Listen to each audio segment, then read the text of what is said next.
Welcome back to another episode of Adventures in Machine Learning. I'm one of your hosts, Michael Burke, and I do data engineering and machine learning at Databricks. And I'm joined by my terrific co-host, Ben Wilson.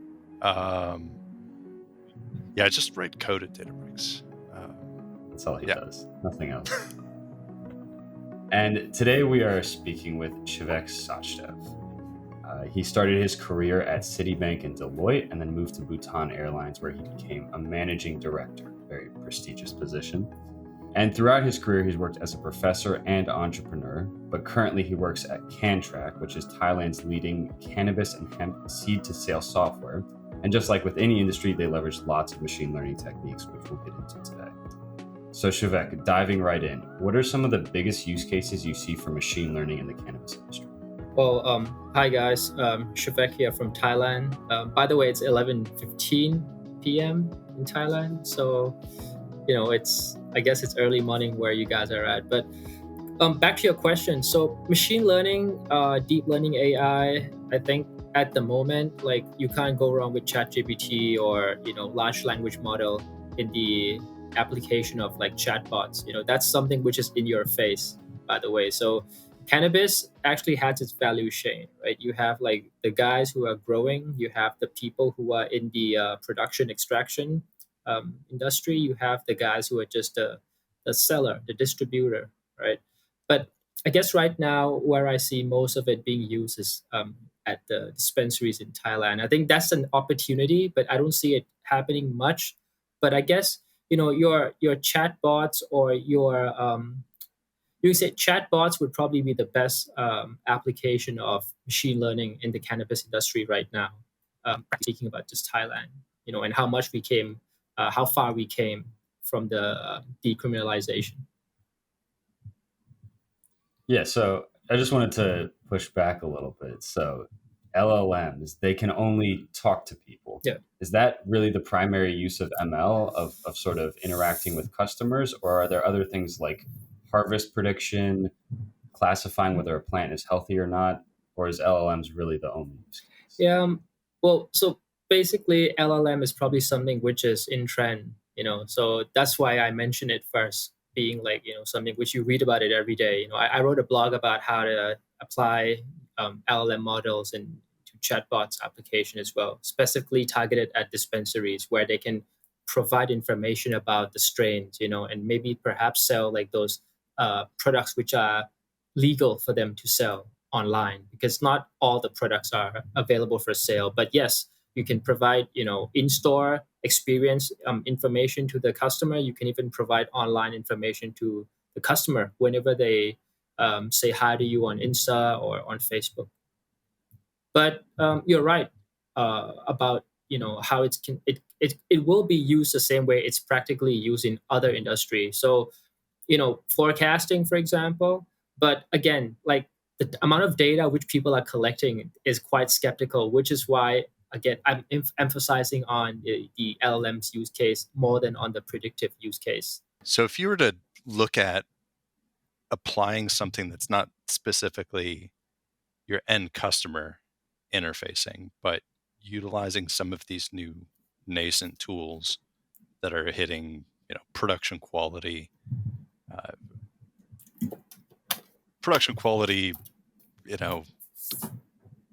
provided that you do things with the output. So a lot of the things that we're seeing on like Hugging Face's demo website, where people are saying, yeah, it's great we have MPT-30B out there as an open source model that is pretty kind of close to ChatGPT 3.5. And people aren't just wrapping that with an interface and saying, hey, I'm going to create a, instruction, GPT model or a chat bot that maintains state. Some of the interesting things that I've seen recently are like, hey, I'm going to create a text classifier or summarizer, like tell this GPT model to summarize whatever somebody is saying and standardize it in some way. And I'm going to feed that into an image generation, so Stable Diffusion or something, and do something clever like that. So you can then do fun things like, well, I'm going to take a Whisper model along with a GPT model, like MPT Instruct, and then the output of that chain using something like LangChain is then going to go to generate an image. So you can take your favorite music from Spotify, if you have a premium account, download it, put it in there, and then see what image it comes up with. When you see stuff like that and how people are leveraging, particularly with tools like LangChain, do you think that's going to be revolutionary as a tool that growers would use? Where you say, hey, if you're running a farm that's growing your product, you're not hiring software engineers or data scientists to work on that farm, but you need technology in the hands of the grower that they can interface with. Is that the sort of thing that people are thinking about in your industry or your company thinking about? Like, how do we give a tool where somebody can take a picture of a plant and say, I think I have a problem here. What should I do? Yeah. And then have it actually convert that language instruction into, lookup data, as well as providing answer responses of here's the things you should do. Yeah. I think you hit the point, you hit the spot right there, Ben, because there's something which we were working on internally, but we have not yet launched it to production nor testing environment, so I can't even call it beta. It's something which I was playing around with, to be honest with you.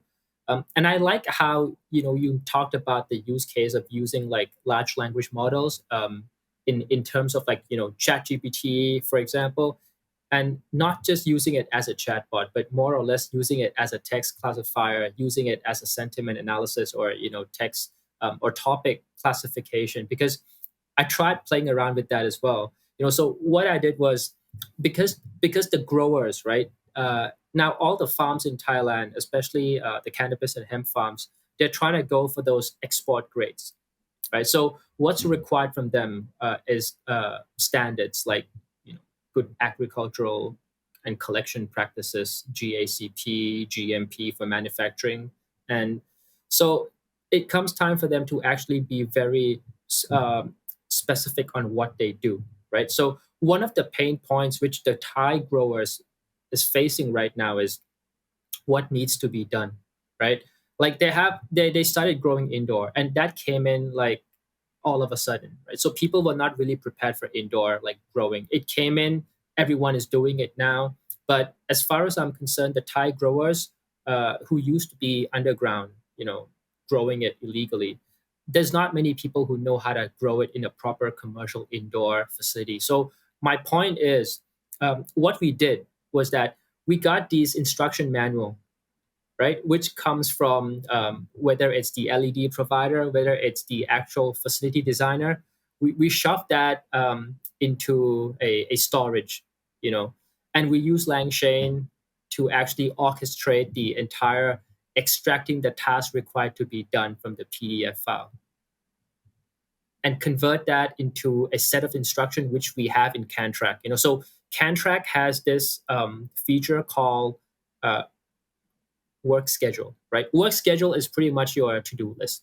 So the master grower is supposed to be keying in a template of what needs to be done, and then he'll assign it to the growers on field, right? And then each day they'll take that task, and we have this really neat app called the Growers app, where it runs on their phone, and it only has the bare minimum amount of things which the grower needs to know, right?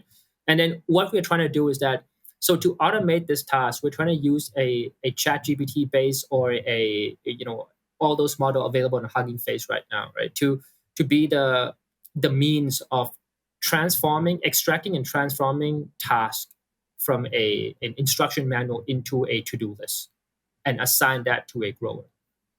And it did work pretty well, because in our application, we are trying to tell the grower exactly steps by steps of what to do, right? Even with like what equipments they need to go and get from the store and what supplies they need to go fetch from the storage room. So those things are actually classified as well. So my prompt would be something like, with this instruction manual, extract things to do and, classify all the equipments and supplies required. So each item, each work task, right, will have a description of what needs to be done along with a tag of supplies and equipments. and that can then be integrated with our system. So that is something which I've been building on and off as well in the background. Yeah, it's a really intelligent way.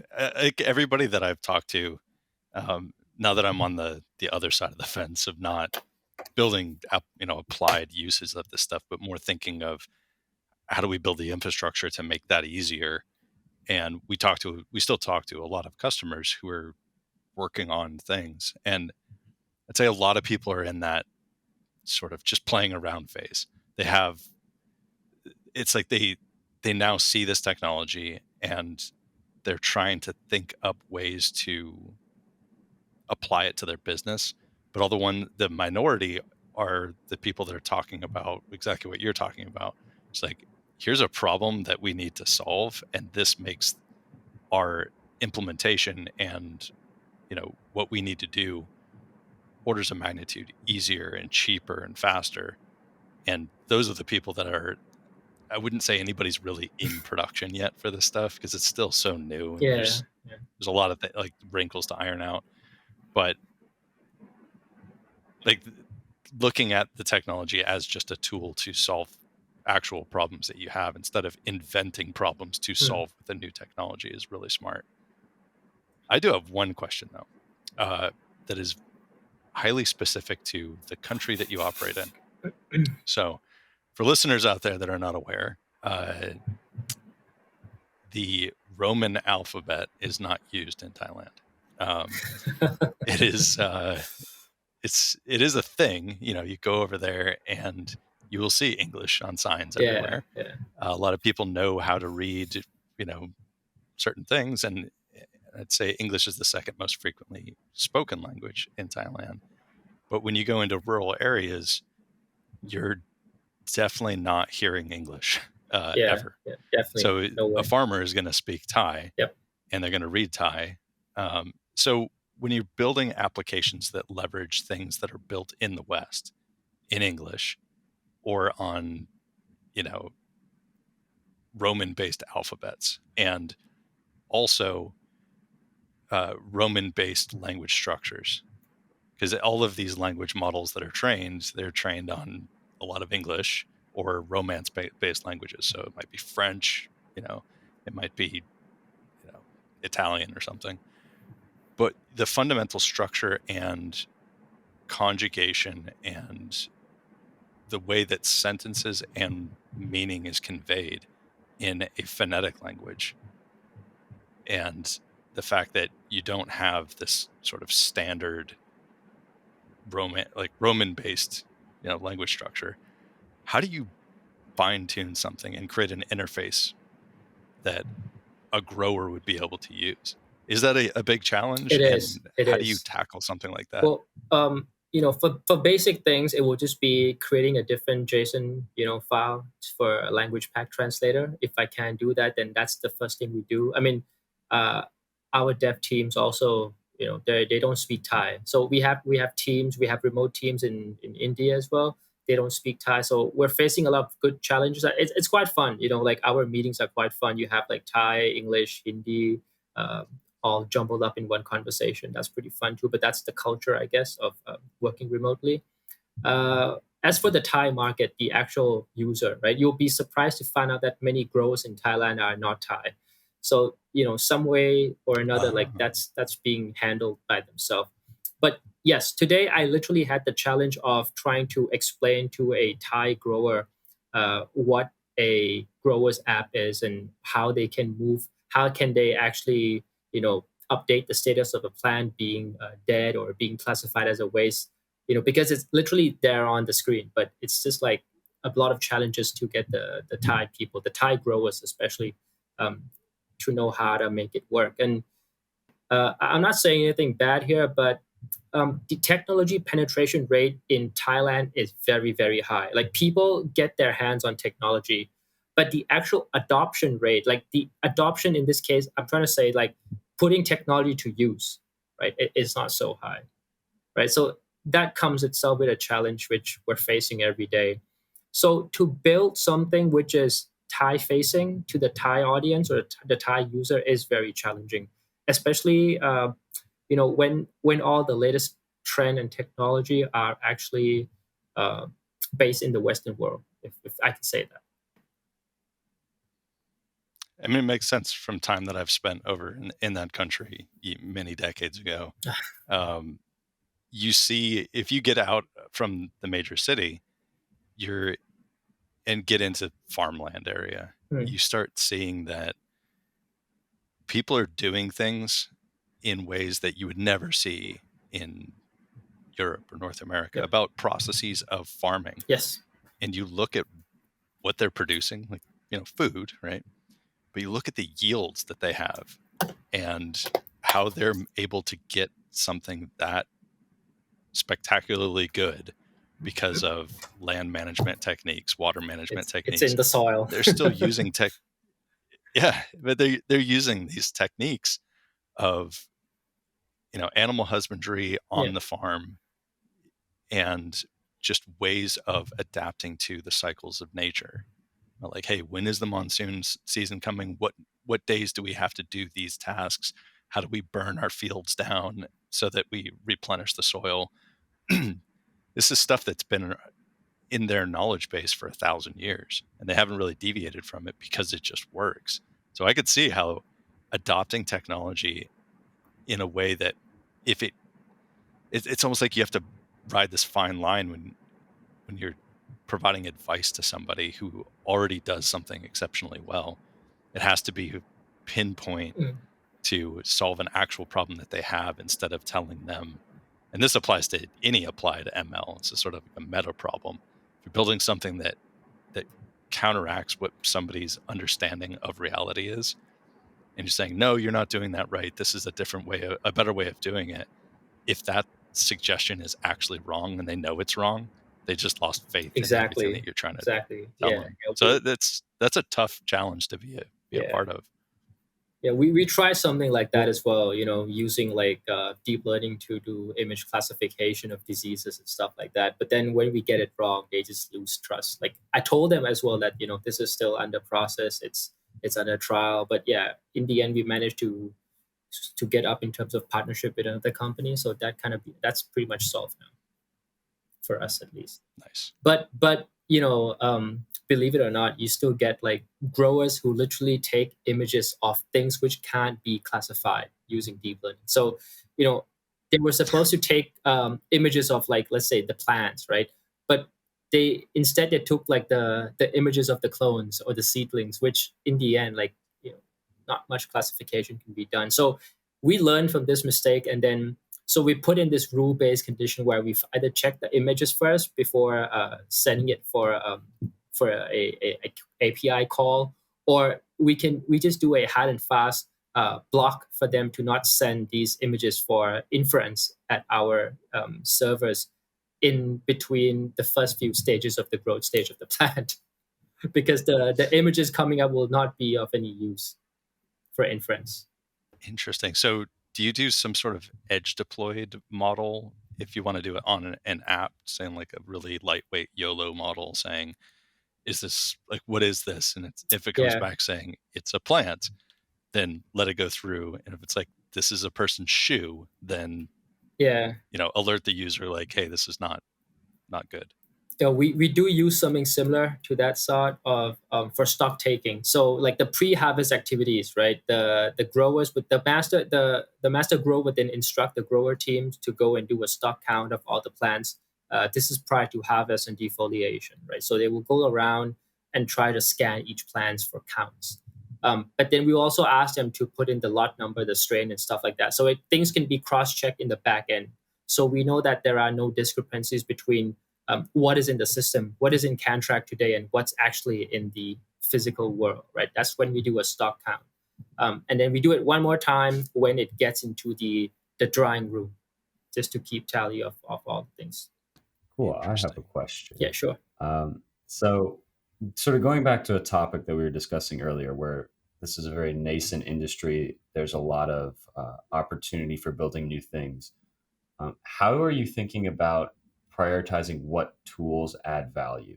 Because theoretically, and I was just looking at Cantrack's model, you guys are very vertical based. You don't specialize in one sort of area of the growing process.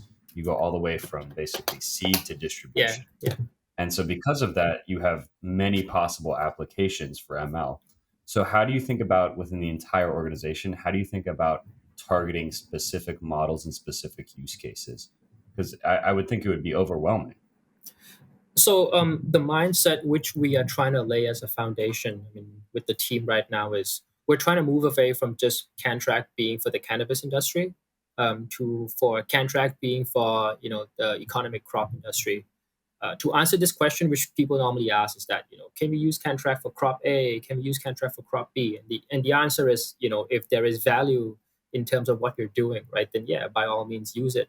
So with that mindset, we tend to then move away to other crops where we can play around with more data, and with more data, that's where the actual idea pops up of how we can actually use ML. But then again, because we're a startup, right, and everyone is just busy like building, and it's very difficult for me to actually make my way through the team and say, hey guys, let's do a quick challenge here. Can we use this particular package or this particular ML model to solve such and such problem? It's going to be quite difficult at this point, because what you say is correct. Cantrack is a C2 sale platform or C2 sale system, right? So we need to have every single feature in that entire ecosystem. Otherwise, they will not choose Cantrack. Then it needs to be a one size fit all. It needs to be a one stop solution for the customer. That's our target, our priority right now. ML, yes, we do. We'll try. We have put it on a trial a couple of times, and sometimes it's very useful for the developers as well as the end customer. Yeah, that makes sense. It seems like you should, well, just with any ML project, you need a lot of infrastructure around data before you can even apply a model. So it makes sense that you guys would be targeting it. It also makes sense that you guys would be expanding into other industries. For instance, I have a few friends that work at John Deere, and the use cases of ML in that organization versus Cantrack, they're night and day. Like John Deere has basically they have entire teams and entire departments focusing on automation of tractors, and sort of Cantrack is looking to sort of go a different direction and empower the farmer to be more efficient at sort of the user level. So it's a really interesting divide. I mean, I gotta say, from a product perspective, this is pretty impressive to me. So there's already companies that specialize in this for food production. Very large companies that do supply chain management for growers and getting stuff to the market. We're talking about tomatoes, right? Or corn. If a startup were to come in and say to the farmers that are doing that and the supply chains that are doing general food distribution, if somebody went to Central Valley, California and said, hey, we got a solution for you, and it's out of Palo Alto, California, and we're going to revolutionize this, nobody's going to use it. Or if you attempt to use it and attempt to sell it, those established companies that already do all that stuff, that have been around for 150 years, they're going to drink your milkshake. They'll reverse engineer whatever you're doing, or they'll just put you out of business, sue you, whatever they can to just destroy you. But going after the one thing that is very profitable in the world today, in the 21st century, that those established companies don't want to touch because of the negative association that exists in the public consciousness for, like, oh, this company that handles our grocery store food, why are they doing marijuana to dispensaries? As extremely conservative people would have a problem with that. So it's like you went after the one part that those established companies aren't going to touch, but then you get serious and successful in this one area, and now you are poised to actually go after those other areas. That's very smart. I just wanted to say that. It's like we're brilliant, like this business decision. It's pretty cool. It will actually corner, to think this way, because and how it is in Thailand is pretty normal. Like we have the government, the political risk. Thailand's, in terms of political risk, is probably ranked as one of the top 10s, I guess. So to actually put all my eggs in one basket and convince the entire team, because we have other products we're working on apart from CanTrack. We also provide consulting businesses to keep the company afloat, of course. But there was one point in time where I had to kind of convince the team and other stakeholders that please trust me, I still got this. We will add more customers to CanTrack as a SaaS, right? So there were questions being thrown around. People were like very skeptical about the cannabis market, about how they are able to finance these expenses or investments in software and track and trace, especially when compliance has just been thrown out the window as of last year, right? So we thought before decriminalization, when they open up, right, we still had a foothold in the market where we can actually claim that we have the compliances platform, you better use this. Because based on my background in consulting in Deloitte, I was always taught that compliances is the easiest thing to sell. If you have a solution for that, then it's a market ready, market validated solution, right? So we were actually cornered to think this way, that we should use CanTrack for other crops. And I was also encouraged by many people that if we can nail the cannabis industry in terms of track and trace, then we should be able to do it with other cash crops as well, or other commodities as well, because cannabis being narcotics or classified as narcotics in many countries, right? Or just recently removed from the narcotic list in many countries, right? It's classified as medical grade or medical cannabis. You do require to do a lot of tracking and tracing, right? So that's the mindset that we have a comprehensive system, yet it's not that ERP-ish difficulty level of usage, right? So people don't actually have to go lock themselves up in the toilet and cry when a system like SAP, these things are being implemented. So it's a more user-friendly, a more scaled down for cannabis companies. And what we usually tell them is that it's not just about compliances, it's not just about track and trace. Just do it as a discipline, and you will get other things along the way, like quality insured or cost tracking. Cost tracking is one very important thing which people in this industry here in Thailand is just overlooking, or just not paying much attention to it at all. And if you use CanTrack or any proper track and trace system, and you do proper data entry for all your supplies, right? And then if the supplies are then associated with activities carried out by the grower, and once that activity is completed, or once that supplies has been issued out from the inventory, you're tracking your cost of the activities along the way as well. So that's the byproduct you get from track and trace. That's how we felt. Are you guys using anything like blockchain in your stack? We did one project. We didn't include blockchain as a one of the key things in our tech stack, but we had one project where we were doing it for a research university, and they were trying to prove like traceability on blockchain, right? So yeah, I was lucky enough to have ChatGPT as my assistant in coding, so that was pretty easy. Yeah, that was this year. That was April this year. So we were putting all the key critical data on the chain, right? And we were using a blockchain as a service. I'm not going to mention the names of the blockchain we used, but it was a blockchain as a service. So it's just API calls. Very easy. So if you were to start looking into similar industries, where you're saying, hey, we have the compliance stuff all set up on our platform, and we know how to do that. We've gone through the growing pains. Is there anything stopping you from doing, legally regulated narcotics? You're like, hey, Opium Growers, we got you. That's not really a mom and pop sort of thing. That's usually industrial scale, growing. But is stuff like that on the horizon, or is it more, hey, we want to diversify to, food markets in Southeast Asia? Yeah, I think the first one which you mentioned was more something which is closer to what we're looking at, right? Looking at other crops or other plants to manage.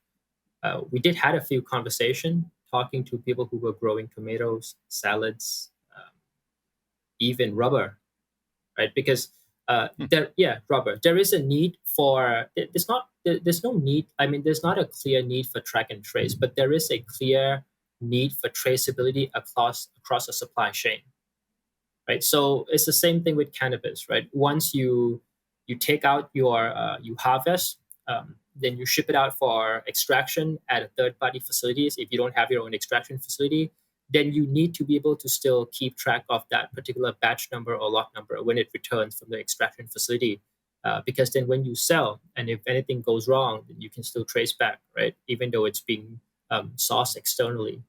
So I think that is a common question across all the trades industry. So rubber being exported to other countries needs to be tracked, how it's actually being purchased, and then you can get into like the nitty gritty of is it fair trade, right? Was it actually procured from the right sources of grower?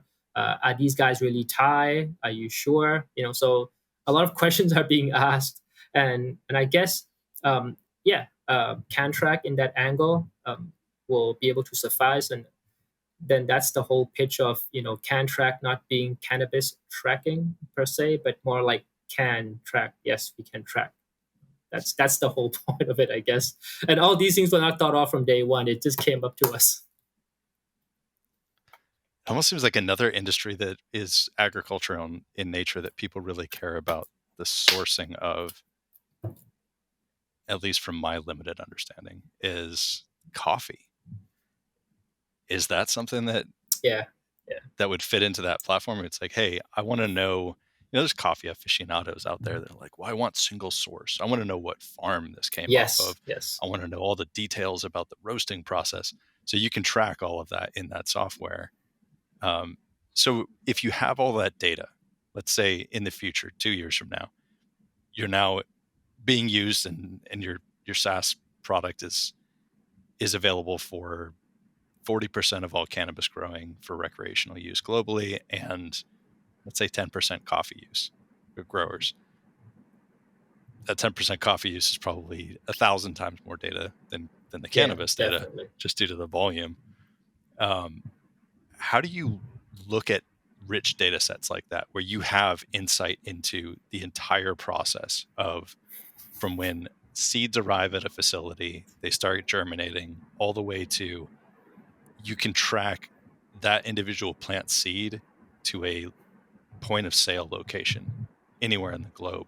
With that amount of data, do you see the future of profitability for the company being the data set itself rather than the SaaS model? Yeah, definitely. Like building a big data out of what we have would be tremendous for this industry, right? The insights, the amount of knowledge it has, it's going to be enormous. And we do have experience handling this sort of data. We've had consulting projects for many poultry businesses where we saw their business growing, literally growing. It's a listed company in Thailand. So what they did was actually, it was just a factory where it was just a slaughterhouse to begin with, right? And then they expanded into the retail business. So we saw them from the days where they have only like a few shops, and then it started to grow and month on month grow and so on, 10x, 20x, literally, where now they have 100 plus stores across Thailand in the space of 3 years. And that also started during like the middle of COVID. To actually see that data grow, to us, for that sort of a project, we actually had to build a data platform on cloud so that it can then be digested into S3 and then perhaps connected to Tableau or Power BI for further analysis of KPIs. And the insights which we get from those sort of a project is enormous, especially with like sales trend and just the simple things like forecasting your inventory is already giving business the value and the returns they require to invest in such a project. With cannabis, I guess we can do the same, but I do agree with you that it's a Pareto law, right? That 80-20 balance where you might have 80% of Cantrack's user being cannabis companies and that 20% being the coffee manufacturer. And that 20% itself would be enough to fetch us 80% of that rich data for us to do amazing things with it later on. Yeah, that makes sense. Just to sort of communicate the scale and the potential of this industry, we were chatting a little bit before we started recording about how you got a New York Times interview. Right. And we won't spoil the New York Times. It's not topics, yet published, though. Yeah. Yeah, so one of the topics that I'm sure they were interested in is sort of the potential of this industry and the potential valuation over the next 5-10 years. What are your thoughts on how big this industry can scale specifically in Thailand, but also maybe in Southeast Asia or even globally? Well, I think Thailand being the early mover, right, is probably going to be looked at as a role model. Um, we've seen already people from Malaysia, people from Indonesia, people from across the world looking into not just investing to Thailand, but learning from what the Thais are doing here. You know, especially Malaysia, at the angle where Thailand is treating this as medical cannabis and CBDs from hemp as well, is being studied carefully by the Malaysian governments. They probably plan to open up, very soon in the future. Thailand would probably be looked up as a model of roadmap in terms of what steps they take to legalize it and make sure that it's under compliance. If you ask me, I guess it's going to be growing. It's still a there's a lot of uncertainty surrounding this industry because of how it's being linked heavily to politics, right? That is something where that's the only roadblock which I see keeps it from progressing ahead. It should be further down the line than what we see today, had it not been because of the turmoil which we've always faced. Do you have any idea on a number in terms of dollars?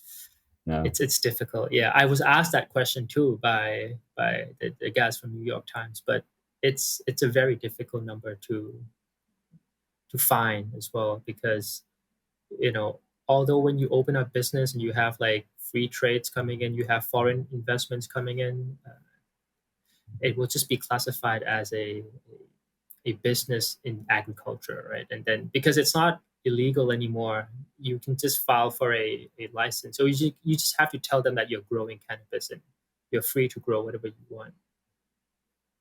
It's very difficult. Yeah, I can't put a number to it. It's going to be very misleading. But every now and then, a really huge farm just pops up. Trust me, that's how it is right now. And it keeps on getting bigger and bigger, and people are complaining that there's a huge amount of oversupply in the market, and illegal imports and stuff like that as well. I mean, geographically, it's uniquely seated in a place where that plant grows really well. Yeah. Pretty much any plant besides potatoes grow really well. Yeah. And then if you want to grow potatoes, grow up north in the mountains. Yeah. But you also have a sort of a culture of people, from my experience, who are very innovative and are willing to do whatever it takes to get something done. It's a very unique spirit of everybody that I've ever met from that country, with regards to, hey, even if we don't have the latest amazing technology, we'll make it work, and they do. And when you have an ethos, like a work ethos like that in an entire culture, I think it's very interesting when an opportunity arises for proliferation of something and being a first mover and being that model to other countries in the region or just globally as well. Do you see that as something that's going to shift the tide? If because historically, the government of Thailand was not very understanding of people who were doing things like trafficking marijuana. Penalties were very harsh. Jail terms were very long. Some people got the death penalty. And when you see that reversal of saying, actually, this makes economic sense for us to do, and we're going to decriminalize this and make it so that people can actually do this. Do you think that's going to change the political viewpoint of a lot of other countries that may not have been quite as conservative with regards to drugs, but also the economic turn that people are going to see 10 years from now in that country? It's like, hey, it's not just a tourist place. Yeah. Look at this massive industry that we got going. It sparks of, the transformation post-World War II of South Korea, not post-World War II, but post-Korean War, where there's this revolution that happens in technology, and all of a sudden they're the world leader in producing consumer goods. It's still a taboo, I would say today. People are still looking at it as a drug, but I've been hearing from a lot of parents that now they treat their kids better because like the kids are actually now like growing cash crops. As to before, the kids are actually growing something which is going to be consumed as drugs. So that kind of changed as well. Yeah. So but yeah, I guess if Thailand can do it, right, and Thailand being a Buddhist country, being a very strict country, and heavily relying on tourism industry, and we saw how badly it crashed due to COVID, right? I guess this may be the next big thing. If we do it properly, if the foreign investments in Thailand are being taxed properly, if the Thai growers are being promoted properly, then I guess it would be an up and coming industry, definitely. And when you usually see this economic value, right, from Thailand, it will prosper, and other countries surrounding it, which were considering, it's like when your best friend has a new toy, a nice shiny car, or say, and you want it, right? And then now it's not expensive anymore, so it's not looked at in a negative point of view anymore. It's now a good thing to do. So I guess with the ever-changing world, it can be accelerated if Thailand happens to make it big and successful in this. It's got to be exciting to know that you're working within an organization that is at the forefront of something like that. It's trying to, dodge the political side of things, but saying technologically we're going to apply things that are very advanced, exceptionally advanced, to promote this. It still has that that new smell to it, like that new product smell. Like I was running another product. I mean, I'm still running multiple products at the same time, believe it or not, but not such a hands-on role as like what I'm doing with Cantrack. But for example, we are still running this platform called ServiceMind, which is a building management, preventive maintenance, corrective maintenance. Like when things goes wrong, you can just create a ticket through your phone. Image classifications are being used to detect the category of the problem, so that when you classify it, you don't have to go through that list of thousands problem category. It will just be slimmed down to just a few because of the images it has classified. That has a sense of that smell of like competition. Like you're faced with like heavy competitors like everywhere, right? And you're supposed to try to make it through. But with Cantrack, there's still that yeah, we do have like challenges, we do have competitor, so at least we can rest assured that we're in a market where people are willing to compete. So there must be something in there, like startup textbook stuff. But then yeah, it has that you still have that new smell to it. Like when you open up a box or a product is new, you have that smell. I still get that with Cantrack. I still feel it's a very new, exciting industry, and what we're doing right now today is it may not be like a new innovation every day. Like sometimes we feel we're just building a data entry tool. It's just forms after forms of data entry, of analysis. But then when it makes a difference, I guess that's when we actually see the value in it, and that when the companies here, the cultivators, the cultivation facilities here can obtain certificates and standards required for them to export, I think that see us being very, very successful and happy at what we have achieved together with the customers. It's sort of ironic that you guys are using LLMs as sort of this nascent technology as well in a nascent industry. But I was wondering if you guys are thinking about like what's on the forefront for Cantrack and ML, other than the use cases we talked about. Are there any things that you're excited about on the horizon? Well, I think to be able to help the growers, especially because that would be a revolutionizing industry. The Thai growers, the language barriers, and also the how the growers would then be running or positioning themselves in a company which is invested by foreigner, running by a foreign master grower. And if we can use ML to actually make a difference in their life, then I think we're doing something correct.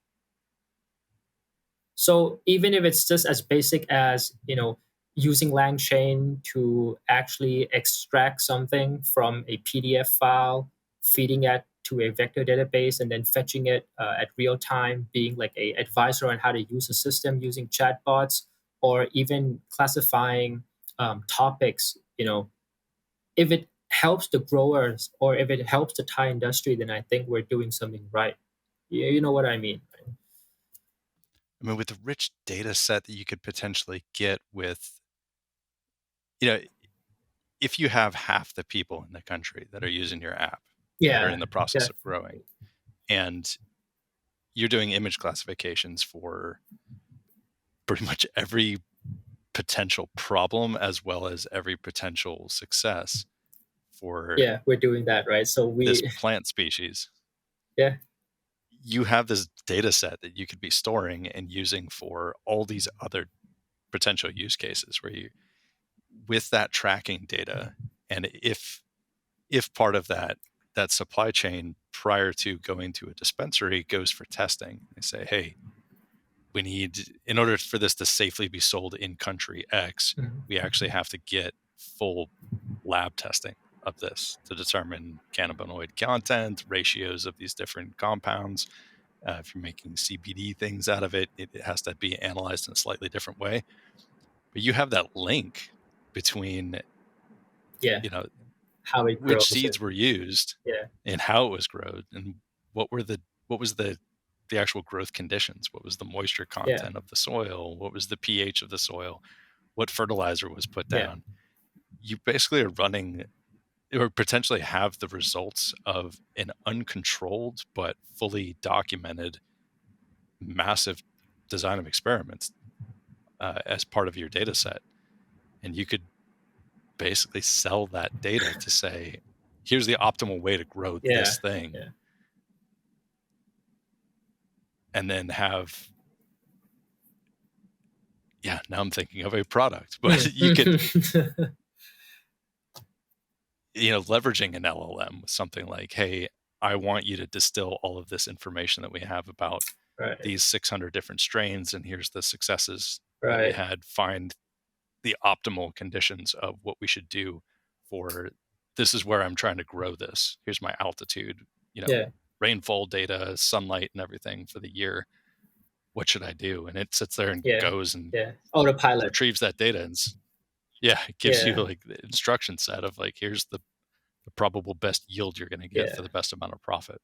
It's pretty interesting. It's ideal, I guess, in terms of the persona we're face off with today, like customers with money, investors with money, but no knowledge of how to grow can just launch this app and choose a strain, and then it will just fetch like the optimal growth stages plan. Because whatever you have just said, we have it in the system. So we have the planning function where you can actually plan and create like planning variables of when it will be. We will give them a number of like expected harvest date, but then we will have the plan when they start growing. They will be forced to put in those data because it's a track and trace system. So we have the plan, we have the actual, we have the tasks applied to each of the roles and what needs to be carried out for which for what strain. And we will have the yield because they're supposed to put in the harvest data. We have the production system so they can actually go through the trim, the trim, and then the curing process before packaging it, and the price because we have the sales system. So yeah, what you say pretty much is like another product can be built on top of this when, and that's a big if, we get like a lot of users. It would be that in your face use case where if we are actually skipping it would be a really dumb thing to do. Potentially very lucrative. And if you get enough market penetration into different regions, Yeah, all you would need is just a couple of growers in the United yeah, States, and then a couple in Canada, wherever like people are growing this stuff. I'm no expert, but it'd be pretty interesting. and because most of the growers in Thailand are now growing it indoor, right? So that external factor is ruled out. So we do have a recipe. If that day comes, then I guess we'll be back here in this podcast discussing about what's being done. but yeah, that would be nice. So I guess it was back in the days before legalization that people were going out 20 miles into the middle of the jungle trying to avoid tigers in order to plant their little plot there that they would then illegally sell. But now you can do it in a small town, Yeah. in a warehouse. Yeah. But I still have this very interesting customer I'm working with right now, where they're growing it organically. So no rock wool, no non-soil products, just purely soil, like living stuff being used to grow cannabis. And the beauty of it all is that they're also using, or paying the tribal people in the mountains to help them with this. It's something which I told them that they should do a documentary of, and they said it's something which is already in their pipeline to build a documentary out of this. That's super Interesting. cool. Yeah. It's the Hmong people, right? It's the Garian people. Garian, yeah. Tribal people with cannabis in their roots, I think. All right, so I know we're coming up on time, and I know, Shivek, it's like right, it's 4 12. a.m. Yeah, for you, yeah, so it's we should past probably midnight. let you go to bed at some point. Yeah, that's why I was feeling I was a bit. We appreciate you staying up. Right. Okay, awesome. Yeah, you feeling all right over there? Yeah. Okay, cool. Well, I will quickly wrap, and then we'll kick it over to you if you have any plugs or things to say. So today we talked about machine learning in the cannabis industry, specifically in Thailand. It's a very nascent industry, and there's lots of opportunity, and that has both perks and it also has problems. But some of the applications that Cantrack specifically is using machine learning for is LLMs for chatbots, LLM for to-do list creation, LLM for text extraction from PDFs, and they also are leveraging a tool called GrowDoc, which does sort of image classification for the health of a cannabis plant. And you can let your mind go wild with all the other use cases that they have, because they have this vertical system where they go from seed to e-commerce. So there's lots of use cases for ML. Then a couple of tips. We've talked about this many times, but trust is really hard to build and easy to lose when you're building machine learning models, especially with non-technical people, where you're trying to disrupt an industry and also bring technology to that industry. It can be really hard. So getting it right the first time and staying right is really important. And then for a Deloitte-ism, compliance is the easiest thing to sell. Yeah. And then the final thing that I wanted to sort of highlight is the power that data can provide. Basically, if you collect a ton of data and you don't quite know what it'll be used for, it's still a really good idea to collect it. Storage is cheap, and having that data to look back upon is really valuable, because you can build products off of it. And at the time of collection, you might not know what it's used for, but again, because collection and storage is cheap, it's really powerful. And so I suggest many companies try to do this as well. So Shivek, if people want to learn more about you or Cantrack, where should they go? So you can either add me on LinkedIn. It's Shivek. My name will probably be here in the podcast title as well. Or else you can visit cantrack.tech. That's Cantrack, no CK. So it's Cantrack, TRAK.tech. And we'll be launching a new version of the website very soon. Sweet. All right, well, this has been a lot of fun. And until next time, it's been Michael Burke and my co-host, Ben Wilson. And have a good day, everyone. See you next time.